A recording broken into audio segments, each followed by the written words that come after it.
My sister borrowed my wedding dress for photos, and I found out she'd been wearing it to seduce my husband. Cassidy called me 3 weeks after my honeymoon, voice dripping with fake sweetness. Hey Thea, could I borrow your wedding dress? I'm doing this vintage bridal photo shoot for my portfolio. The client specifically requested something with intricate beadwork. I hesitated. That dress cost $3,200 and took 8 months of alterations to fit perfectly. But Cassidy was struggling to launch her photography business after dropping out of art school, and family helps family. Just be incredibly careful with it, I said. The beading is hand-sewn Swarovski crystals. Of course. I'll treat it like spun gold. She picked it up Tuesday while Rowan was at work. I wrapped it in acid-free tissue paper and handed over my most treasured possession to my little sister. The same sister who'd borrowed my cashmere sweater senior year and returned it with wine stains and burn holes. For 2 weeks, life seemed normal. Rowan came home from his marketing job. We'd cook dinner, watch Netflix. He seemed distracted, checking his phone constantly, but I figured it was work stress. Then my neighbor Delilah knocked on my door holding her phone. Honey, I debated showing you this, she said grimly. I was walking Bruno past Cafe Luna yesterday and saw something disturbing. The photo made my world tilt sideways. There was my sister, in my wedding dress, pressed against my husband outside the cafe. His hands were tangled in the lace I'd spent hours admiring in bridal magazines. She gazed up at him with the same expression she'd worn when she stole my high school boyfriend. When was this taken? I whispered.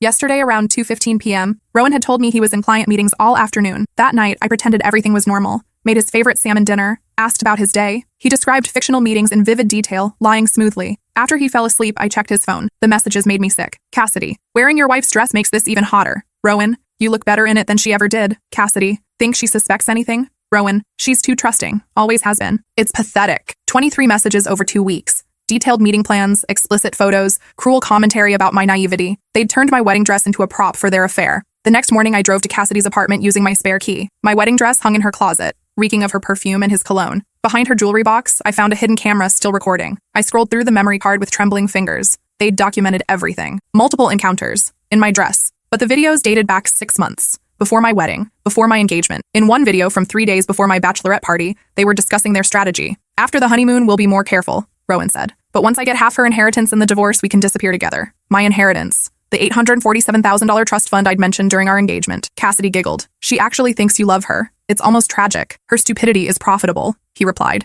The sister is much better in bed anyway. They'd high-fived over my gullibility. I sat on her floor, watching my husband and sister destroy my life while wearing my wedding dress. Something inside me snapped. I copied everything to multiple devices and called my divorce attorney friend Simone. I need to see you immediately, I said. And bring that private investigator's contact. After reviewing the evidence, Simone whistled. This is ironclad proof of adultery and conspiracy to commit fraud. Your prenup's infidelity clause forfeits all his marital assets. I spent the day planning their destruction. That evening, I cooked an elaborate dinner. Prime rib, truffle potatoes, expensive wine we'd been saving. What's the occasion? Rowan asked suspiciously. I've been thinking about trust, I said. How crucial honesty is in marriage. He shifted uncomfortably. Of course. Honesty is everything. I'm glad you feel that way, I smiled. Because I know about Cassidy. His wine glass shattered on our marble floor, red liquid spreading like blood. I don't know what you're talking about, he stammered. I played the video. His voice filled our dining room. Her stupidity is profitable. Rowan looked like he was about to vomit all over our expensive dinner. How long have you known? He whispered. Long enough to document everything. Long enough to build a bulletproof legal case. Long enough to ensure you both pay for what you've done. He tried reaching for me, but I stood up smoothly. Don't touch me with the same hands that violated my sister while she wore my wedding dress.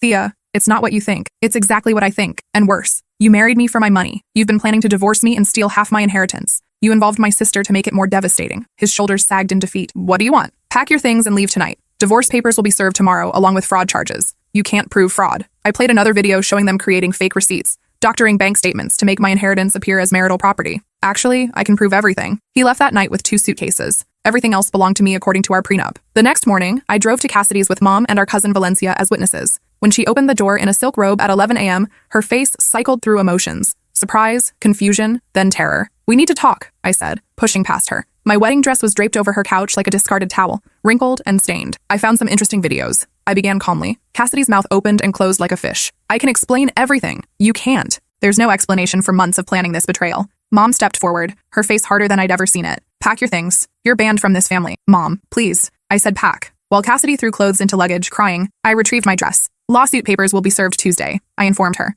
Alienation of affection? Conspiracy to commit fraud. Emotional distress. My attorney estimates $300,000 in damages. I don't have that money. Should have thought of that before destroying my marriage for entertainment. The divorce concluded 4 months later. Rowan got nothing due to the infidelity clause. Criminal fraud charges resulted in 18 months probation, $75,000 restitution, and a destroyed career. Cassidy's lawsuit took 8 months. Despite her expensive attorney arguing she wasn't responsible for Rowan's choices, the video evidence proved she was an active participant. We settled for $220,000 plus a 5-year restraining order, but the real devastation came from the social fallout. I'd strategically shared edited versions of their betrayal with key people in our social circle. Within weeks, everyone knew what they'd done. Rowan's colleagues at Hartwell & Associates were shown evidence of his fraud planning. He was terminated immediately, and word spread throughout the marketing industry. No respectable firm would hire him. Cassidy's Art World connections received anonymous packages containing screenshots of her participating in inheritance fraud. Gallery owners who'd been considering her work suddenly stopped returning calls. Her photography clients discovered her history of betraying family members and canceled contracts. I attended every court hearing, watching them squirm as their lawyers tried defending the indefensible.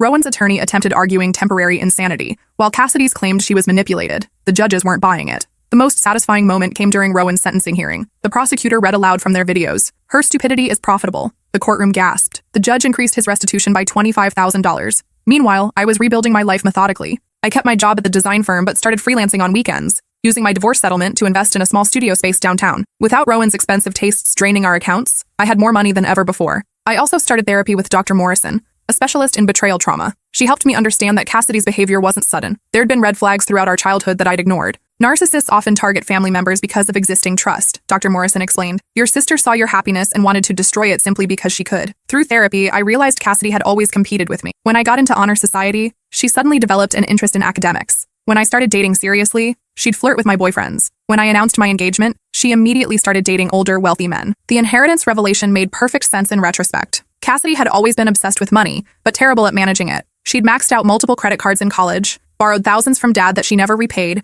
and constantly complained about her financial struggles. Mom was devastated by the betrayal, but not entirely surprised. During one of our weekly dinners, she admitted she'd suspected something was wrong with Cassidy for years. She never showed genuine remorse for anything, Mom said, picking at her salad. When she broke your grandmother's vase at Christmas, she blamed the cat. When she crashed your car in high school, she claimed someone hit her in the parking lot. She always had excuses. Dad struggled more with the situation. Cassidy had always been his favorite, his little artist who could do no wrong. Accepting that she'd orchestrated such an elaborate betrayal required him to reevaluate 28 years of parenting decisions. I enabled her, he admitted during one painful conversation. Every time she got in trouble, I bailed her out. I never made her face real consequences. My extended family's reactions were mixed. Some relatives thought I was being too harsh, suggesting families should forgive family regardless of circumstances. Others were horrified by what Cassidy had done and fully supported cutting her off. Aunt Priscilla, Mom's sister, was particularly vocal in her support. "That girl has been trouble since she was small," she declared at Easter dinner. "Remember when she convinced little Timothy to steal money from the church collection? Or when she spread those rumors about cousin Melissa sleeping around? This is just her finally showing her true colors." Uncle Gabriel disagreed. "She's still family. People make mistakes. Maybe she was just jealous and acted impulsively." I shut that down immediately. Months of planning isn't impulsive. Recording themselves wasn't impulsive. Stealing my inheritance wasn't impulsive. She's not a confused child. She's a 30-year-old woman who chose to destroy my life for money. The family dinners became tense affairs.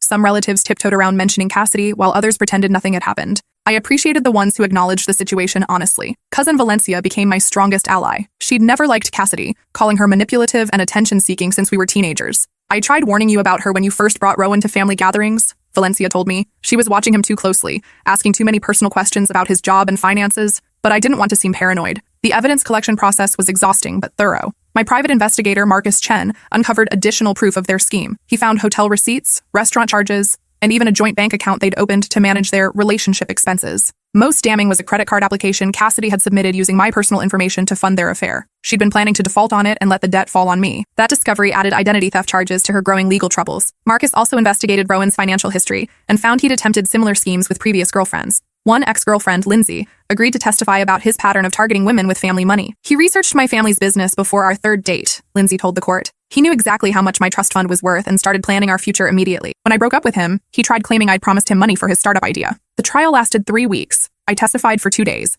walking the jury through the timeline of discovery and the emotional impact of their betrayal. My voice stayed steady as I described finding my wedding dress defiled in Cassidy's apartment, but I let tears fall when explaining how they'd mocked my trust. Rowan's testimony was pathetic. He claimed he genuinely loved me initially, but fell for Cassidy's manipulation. His lawyer presented him as a victim of her seduction, ignoring the evidence that he'd initiated contact and planned the inheritance fraud. Cassidy's testimony was even worse. She cried dramatically, claiming she'd been trying to protect me from Rowan's true nature by exposing him. When confronted with video evidence of her participating in fraud planning, she claimed she was playing along to gather evidence. The jury deliberated for 6 hours. They found both defendants guilty on all counts and awarded me $340,000 in damages, more than my attorney had requested. But the money couldn't repair the psychological damage. I struggled with trust issues that affected every relationship. When grocery store clerks were overly friendly, I wondered what they wanted. When coworkers complimented my work, I analyzed their motives. Dr. Morrison helped me work through the paranoia systematically. We practiced distinguishing between reasonable caution and unhealthy suspicion. She taught me to identify genuine kindness versus manipulation tactics. Your hypervigilance is a normal trauma response, she explained, but staying in constant defense mode will prevent you from forming healthy connections. 6 months after the trial ended,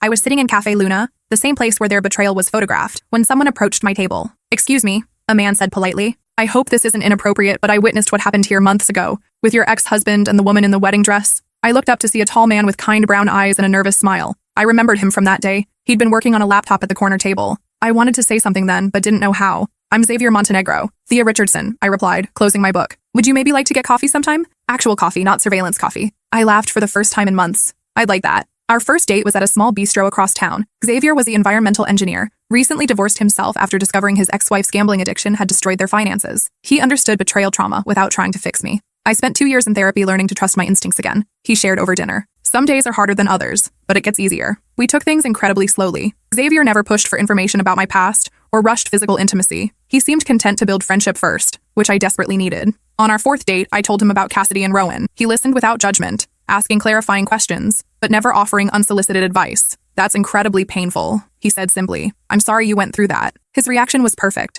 acknowledging my pain without trying to minimize it or fix it. We dated for 8 months before I introduced him to my family. Mom adored him immediately, impressed by his genuine interest in her garden and his patient answers to Dad's engineering questions. "He looks at you the way your father looked at me when we were young," Mom whispered, while Xavier helped Dad examine a broken irrigation timer. At our 1-year anniversary dinner, Xavier surprised me with a small velvet box. My heart stopped. I wasn't ready for an engagement ring, but inside was a key. "It's to my apartment," he said. "No pressure to move in, but I wanted you to know you're always welcome, whenever you're ready." I cried, overwhelmed by his patience and understanding. We moved in together 6 months later. Xavier never suggested I get rid of my separate savings account or pressured me to merge our finances completely. He understood my need for financial independence after what I'd experienced. Meanwhile, updates on Cassidy and Rowan's situations occasionally reached me through family or social media. Neither was doing well. Rowan had moved back with his parents after losing 3 jobs in succession. His criminal record made employment difficult, and the restitution payments consumed most of his income. He'd developed a drinking problem and gained significant weight, according to mutual acquaintances. Cassidy's situation was arguably worse. The alienation of affection lawsuit had destroyed her credit,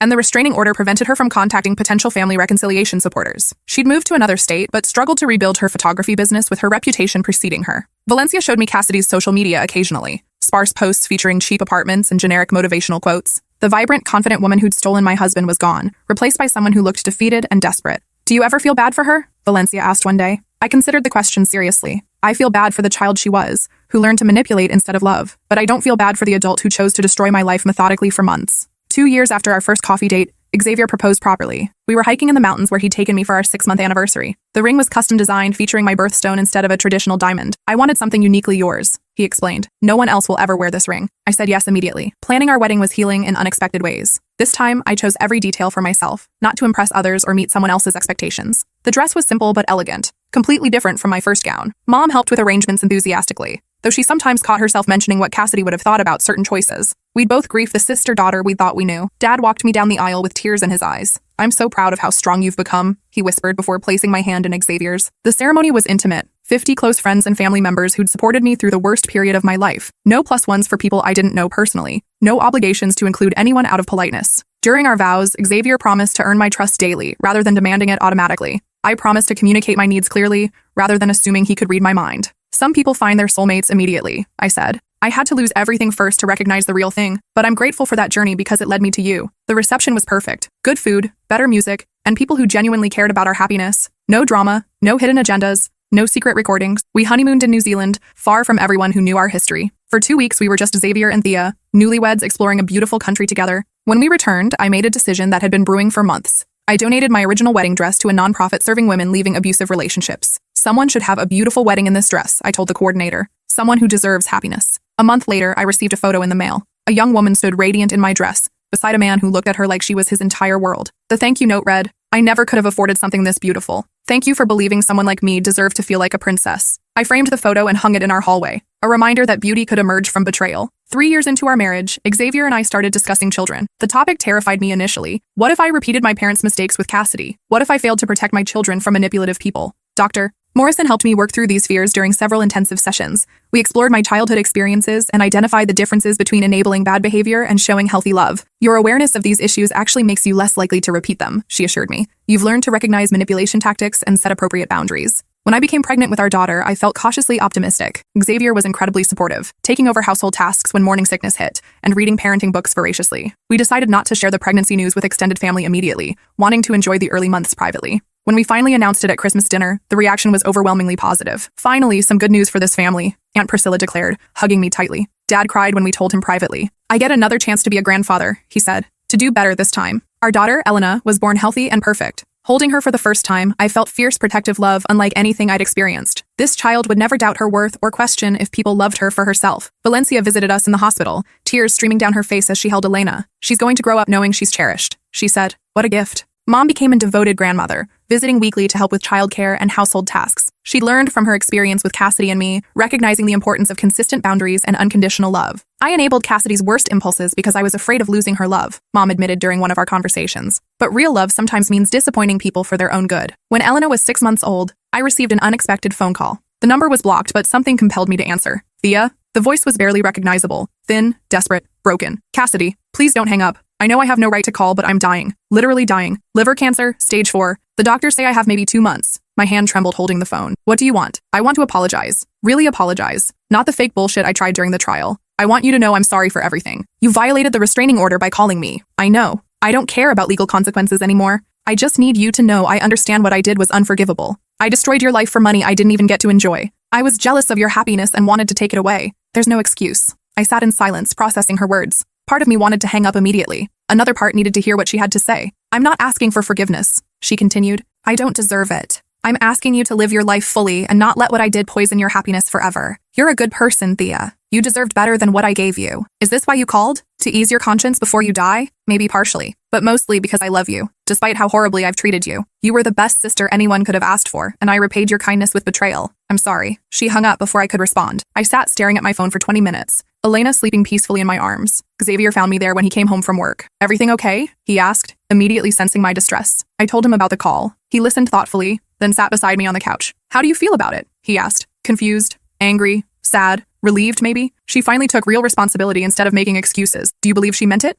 I considered the question. I think dying forced her to confront who she really was. Whether she genuinely feels remorse or just wants absolution before facing whatever comes next. I'll never know for sure. Does it matter? Not really. Her apology doesn't undo the damage, but it closes a chapter I didn't know was still open. Cassidy died 6 weeks later. Mom called to tell me, her voice heavy with complicated grief. The funeral is Thursday, she said. I understand if you don't want to come. I thought about it for days. Xavier offered to accompany me for support, but ultimately I decided not to attend. Cassidy had made her choices and lived with the consequences. I owed her nothing, not even my presence at her funeral. Instead, I spent that Thursday afternoon at the park with Elena, watching her discover flowers and butterflies. Life was for the living, and I refused to waste another moment dwelling on Cassidy's destructive legacy. 6 months later, I received a package from Mom. Inside was a letter Cassidy had written before her death, along with a small wooden box. The letter was short but seemed genuine. Thea, I know I have no right to leave you anything, but this was Grandma Eleanor's. I stole it from her jewelry box when she died because I was jealous you were her favorite. You should have it. I hope someday you can tell your daughter about the grandmother who loved you so much. I'm sorry for everything. See, the box contained Grandma's pearl necklace, the one she'd always promised would be mine someday. I'd searched for it after her death but assumed it had been misplaced.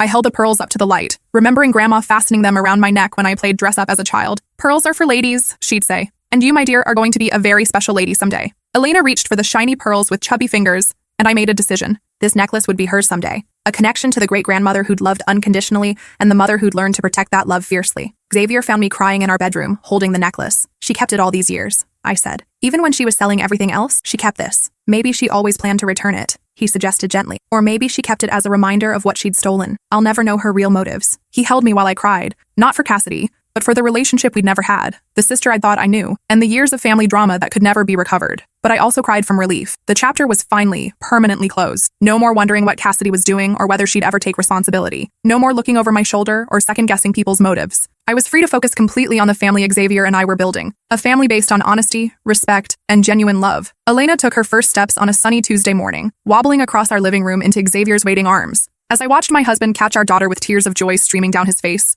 I felt profound gratitude for the journey that had led me here. Yes, I'd lost a sister and first husband to betrayal, but I'd gained so much more. The ability to recognize real love, the strength to demand respect, and the wisdom to choose quality over quantity in all my relationships. Elena would grow up in a home where love was demonstrated daily, not just declared, where people kept their promises and took responsibility for their mistakes. where trust was earned through consistent actions, not demanded as a right. That evening, as Xavier tucked Elena into her crib and I fastened Grandma's pearls around my neck, I made a silent promise to my daughter. She would never doubt her worth, never question if she deserved love, never settle for less than she was worth. And if anyone ever tried to hurt her the way Cassidy had hurt me, they'd discover that this mother had learned to fight back effectively. Some fairy tales end with forgiveness and reconciliation. Mine ended with boundaries, consequences, and the hard-earned wisdom that sometimes the best thing you can do for toxic people is let them face the results of their choices alone. I chose happiness. I chose peace. I chose the family that chose me back. And that, as it turned out, was the most powerful revenge of all. But life had one more twist waiting for me. When Elena turned 3, we started discussing having another child. I was 35 and didn't want too large an age gap between siblings. Xavier was eager to expand our family, often joking that he wanted Elena to have built-in protection against the world. 2 kids means they always have each other, he'd say, watching Elena play with her dolls.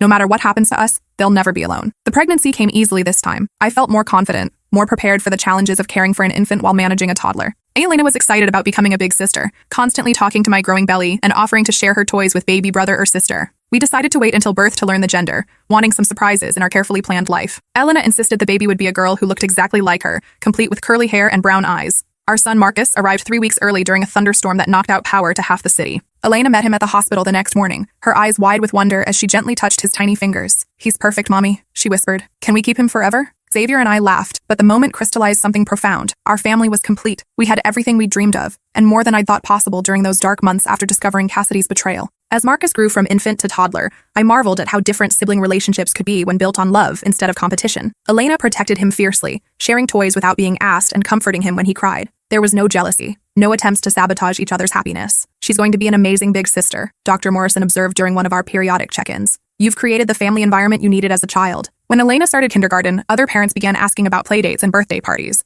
I found myself scrutinizing every family, looking for red flags that might indicate toxic dynamics. Was that mother too competitive about her child's achievements? Did that father make inappropriate comments about other people's marriages? Xavier gently reminded me that not everyone harbored hidden agendas. "Most people are just trying to raise their kids well, like us," he said. "You can't protect Elena from every possible hurt, but you can teach her to recognize healthy relationships." Slowly, carefully, I began building a social circle of genuinely kind families. We found our tribe among other parents who valued honesty, supported each other through challenges, and celebrated successes without jealousy. When Elena turned 6, she asked the question I'd been dreading. "Mommy, why don't I have an aunt like Maya's mom has?" I'd prepared for this moment through conversations with Dr. Morrison and Xavier. We'd agreed to tell age-appropriate truth rather than creating elaborate lies that would crumble later. "I had a sister once," I told Elena as we sat in her bedroom, "but she made some very bad choices that hurt our family. Sometimes adults do things that are so harmful. We have to stop spending time with them to keep ourselves safe." Elena considered this seriously. "Was she mean to you?" "Yes, sweetheart, she was very mean in a way that can't be fixed with apologies." "I would never be mean to Marcus like that," Elena declared with the absolute certainty of childhood. "I know you wouldn't," I said, kissing her forehead. "You have a kind heart." As the children grew older, their questions became more sophisticated. Elena, now 8,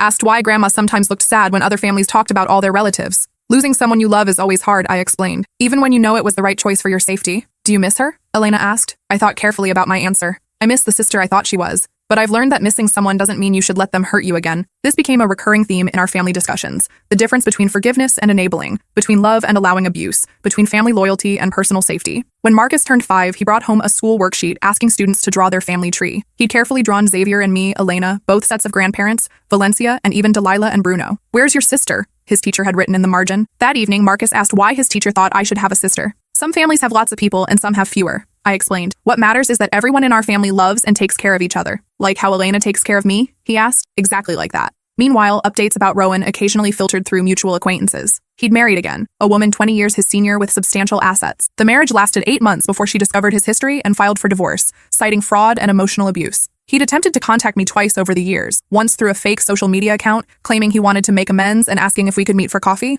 I blocked the account immediately and screenshotted everything for my records. The second attempt came through his mother, who called my office claiming Rowan was in therapy and needed closure to complete his healing process. "Tell him his closure isn't my responsibility," I told her. "He chose his path. I've chosen mine." I also learned that he'd tried contacting other ex-girlfriends with similar requests for forgiveness meetings. None of them responded positively. Apparently, his pattern of targeting wealthy women for financial gain was well documented among his former social circle. His parents eventually moved to Florida to escape the local gossip about their son's criminal behavior. His father's business suffered when clients learned about the family's legal troubles, forcing them to sell and relocate. The ripple effects of Rowan and Cassidy's choices continued spreading years after their initial crimes. Their decisions hadn't just hurt me, they damaged multiple families, destroyed business relationships, and created lasting mistrust in our community. When Elena turned 10, she expressed interest in photography, setting up elaborate scenes with her dolls. and asking Xavier to help her edit pictures on his computer. My initial reaction was pure panic, memories of Cassidy's supposed photography career flooding back. Photography is just a tool, Dr. Morrison reminded me during an emergency session. It's not inherently good or bad. Cassidy used it for manipulation, but Elena might use it for beauty or storytelling. With Xavier's encouragement,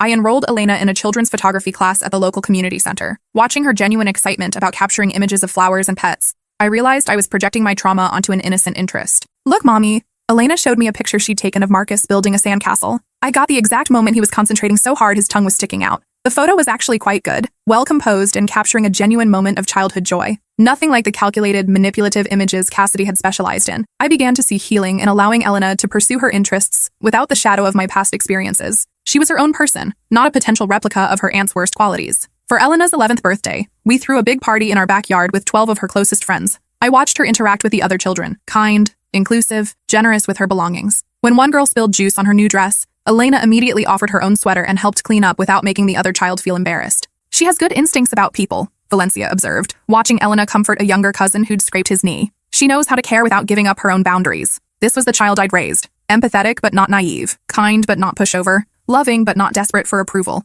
Everything I'd wished I could have been at her age. When Marcus turned 7, he announced he wanted to be a lawyer when he grew up, to help people who get hurt by bad guys. His sense of justice was fierce but not vindictive. He wanted to protect, not punish. Some people do bad things because they're hurting inside, he told me one day after watching a movie about bullying, but that doesn't make it okay to hurt other people. His emotional intelligence astounded me. At 7, he understood concepts that had taken me decades to learn through therapy and painful experience. The children's school counselor called both Xavier and me in for a conference when Elena was in 6th grade. I panicked, immediately assuming she was displaying concerning behaviors that indicated psychological damage from our family's history. Elena is one of the most emotionally mature students I've worked with, Mrs. Rodriguez told us. She has exceptional empathy, but also healthy boundaries. When another student was being bullied, she intervened appropriately and then reported the situation to adults. When a friend tried pressuring her to cheat on a test, she refused without being judgmental. Is something wrong? I asked, confused by the meeting's purpose. Nothing's wrong. I wanted to commend your parenting approach. Elena feels secure in your love but also understands that actions have consequences. That's a difficult balance to achieve. Driving home, Xavier reached over and squeezed my hand.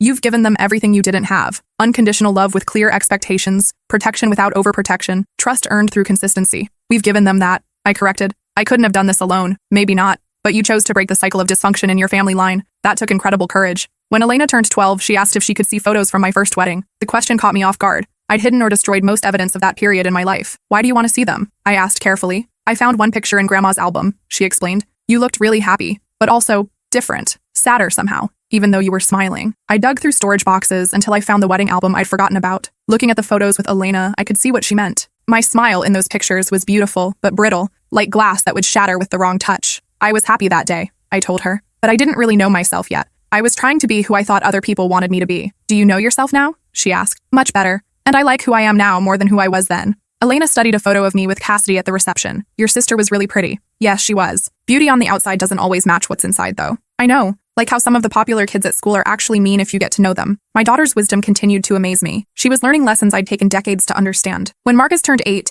he came home from school upset because a classmate had told him that families who'd experienced trauma were broken and would always have problems. Are we broken, Mom? He asked, tears in his eyes. No, sweetheart. We're resilient. That means we learned how to heal and become stronger. Some families never face any big challenges, but when they do, they don't know how to handle them. We've already proven we can get through difficult times together. So we're like superheroes? He asked, perking up. Exactly like superheroes. Our superpower is taking care of each other. That conversation prompted a family discussion about our history that was more detailed than previous ones. Elena, now 13, was old enough to understand more complex concepts about betrayal, financial crime, and family dynamics. Your aunt and my first husband made choices that hurt people, I explained. They chose money and selfishness over love and family. But their bad choices taught me what really matters and helped me recognize when someone truly loves me. Like Dad? Marcus asked. Like Dad. And like all of you. Elena had been quiet during most of the conversation. Finally, she asked, do you think she ever regretted it before she died? I think she did. She called to apologize before she passed away. But regret doesn't undo damage. That's why it's so important to think carefully before making choices that could hurt other people.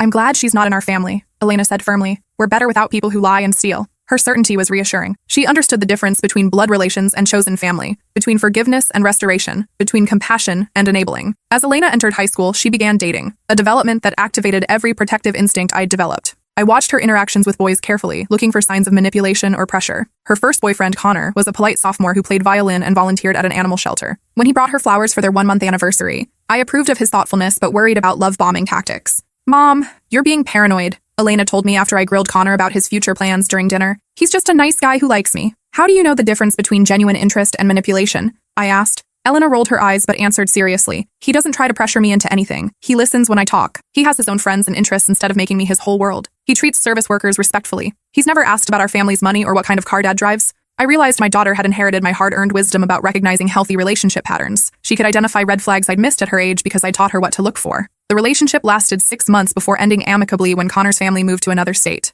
Elena was sad but not devastated, maintaining perspective about teenage romance that impressed me. It was good while it lasted, she told me. But I'm not ready for anything super serious anyway. I want to focus on school and photography. Her photography had evolved into genuine artistic talent. She'd won several contests and was building a portfolio for college applications. Unlike Cassidy's calculated, manipulative images, Elena's photos captured authentic emotions and natural beauty. When she was 15, Elena asked if she could enter a photo in a contest that would be displayed publicly if she won. The subject was family love, and she'd captured Xavier teaching Marcus to ride a bike while I watched from the porch, laughing at their silly jokes. "Are you sure you want our family in a public display?" I asked, old fears about privacy and safety surfacing. "Mom, we're not hiding anymore," Elena said gently. "We're a normal family now. Normal families share their happiness." She was right. Somewhere along the way, we'd stopped being defined by what had happened to us and started being defined by what we'd built together. Elena won the contest. The photo appeared in the local newspaper with a caption about celebrating family bonds. No one connected us to the scandal from over a decade earlier. We were just another happy family worth celebrating. As Marcus entered middle school, he showed signs of inheriting his father's analytical mind and my protective instincts. When a new student was being bullied, Marcus organized a group of friends to include the boy in their activities without making a big show of their intervention. "I remembered what you said about helping people who are hurt," he told me when his teacher called to praise his leadership. But I didn't want to embarrass him by making it obvious. His emotional intelligence continued developing in remarkable ways. When his best friend's parents divorced, Marcus provided steady support without trying to fix the situation or take sides. "Sometimes people just need someone to listen," he explained when I asked how he knew what to do. "Like how Dad listens to you when you have bad days." Our family had become a safe haven where the children learned through example rather than lectures. They watched Xavier and me navigate disagreements respectfully, handle stress without taking it out on each other, and maintain individual interests while prioritizing our relationship. When Elena turned 16, she asked if I'd ever considered contacting Rowan or trying to find out what happened to him. "No," I said immediately. "Why would I want that?" "I don't know. Closure, maybe? To see if he ever learned from what happened? His learning process isn't my responsibility. My responsibility is to our family and my own healing. Checking on people who hurt you usually just reopens wounds. What if he contacted you now? Like if he tried to apologize or something?" I thought about the question seriously. I'd probably block his number and document the contact in case it escalated to harassment.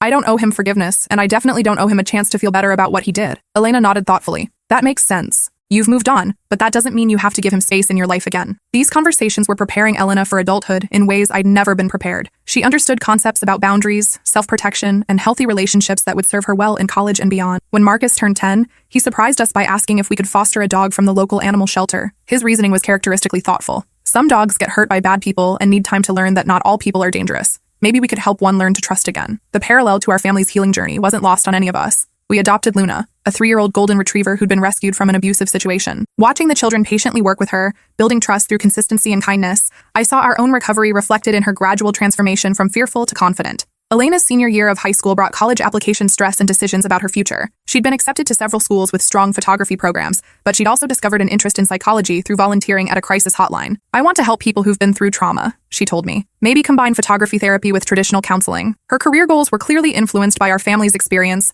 but in a positive way. She wanted to use what she learned about healing to help others. "Are you sure that's not too emotionally heavy?" I asked. "Working with trauma survivors can be draining." "Mom, I grew up watching you heal and rebuild your life. I know it's possible to get through terrible things and come out stronger. I want to help other people find that strength." I realized my daughter had learned the most important lesson of all, that surviving trauma could become a source of purpose rather than just pain. As Elena prepared for college, Marcus began showing interest in the legal system that had played such a significant role in our family's story. He read about criminal justice and civil rights, asking sophisticated questions about how laws protected vulnerable people. "Someday I want to be the kind of lawyer who helps families like ours," he told Xavier during a father-son conversation. "People who get betrayed by the people they trusted most." Both children had found ways to transform our painful history into motivation for helping others. They weren't defined by what had happened to our family, but they weren't ignoring it either. They'd integrated the experience into their developing sense of purpose. On Elena's 18th birthday, I gave her Grandma Eleanor's pearl necklace, earlier than I'd originally planned, but she was already the woman I'd hoped she'd become. "These belong to your great-grandmother, who loved unconditionally but never accepted disrespect,"